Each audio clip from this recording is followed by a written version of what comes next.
Bonsoir, bienvenue à l'Atelier Librairie, le livre voyageur animé par Fabienne Roch et moi-même, Bruno Lalonde. Nous sommes à Montréal, 24 février 2021. Fabienne me trouve azimuté. Eh oui, c'est ça. C'est ça, Marien québécois, c'est vivre une vie aventureuse, audacieuse et un brin absurde. Alors, ce soir, je poursuis, mais je ne conclus pas, l'épopée... Tu peux pas dire en France ça. Qu'est-ce que j'ai dit que je pouvais pas dire? Que tu ne concluais pas ce soir. Ah, pourquoi? Ça se dit pas, ça? Parce que ma femme, elle me dit que je parle québécois.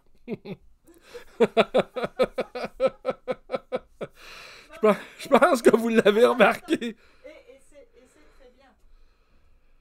Et je dis aussi que c'est très bien, parce qu'on pourrait penser que je voudrais que tu parles comme moi.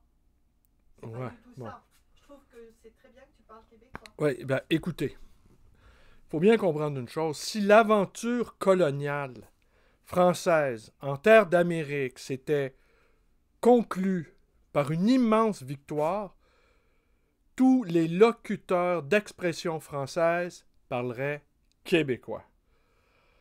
Alors malheureusement pour nous, l'aventure a échoué et pour plusieurs, nous parlons un sabir, un patois, voire un dialecte. Mais non, arrête.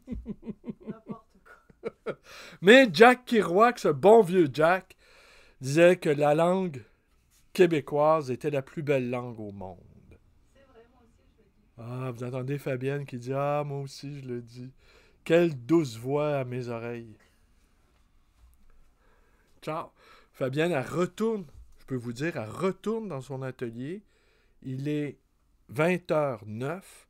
Le couvre-feu est entré en vigueur depuis... Ça se dit-tu, ça, rentrer en vigueur? Ça se dit-tu, ça? Non, ça se... dit-tu pas. Ça se dit-tu pas? Non, ça se dit-tu... Bon, Ça se dit.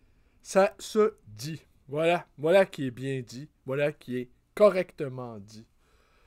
Donc, il est 20h09. Vous avez vu, j'ai contrevenu au couvre-feu au péril de recevoir 1500 $ d'amende, c'est-à-dire environ 1000 €. Mais, n'écoutant que mon courage, j'ai traversé la rue et me voici. Maintenant, je suis en sécurité.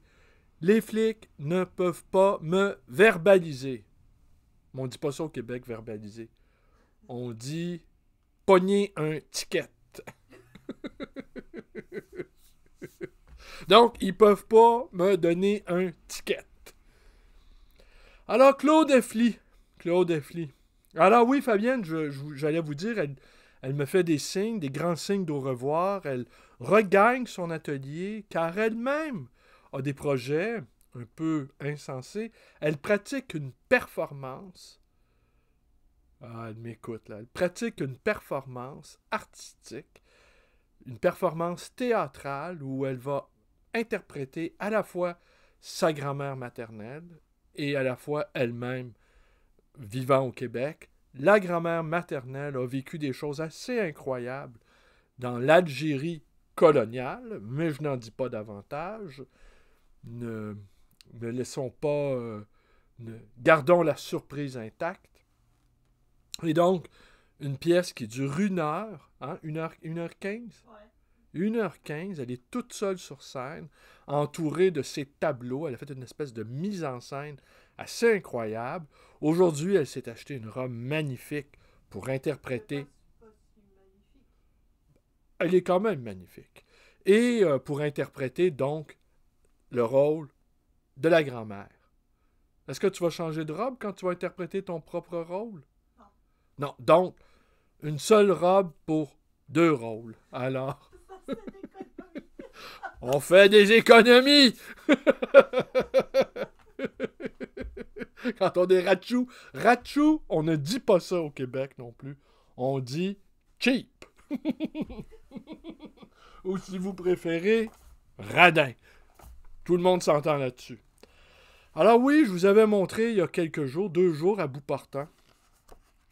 Je vais vous lire un tout petit passage de Miron.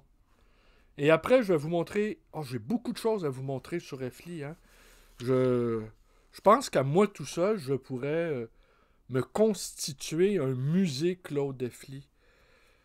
Et bon, oui, je vous l'ai dit, je vais me répéter encore, ce que j'ai apprécié chez lui, c'est sa désinvolture, sa fantaisie, sa discrétion, une hauteur, son implication, sa générosité, son indifférence quant à la notoriété, mais en même temps, c'était un homme que tout le monde respectait. Alors c'est ça qui est le paradoxe FLI, c'est que homme à la fois discret, gentil, affable, on me racontait, et les sources convergent, je ne sais si cela s'est produit. Bon, il est décédé en 2017, et il souhaitait être inhumé dans Charlevoix, si ma mémoire est bonne, mais il souhaitait être inhumé debout, hein, non pas couché dans la terre, mais debout dans la terre, avec It's my message to you guys for our fans. That's what needs to be done.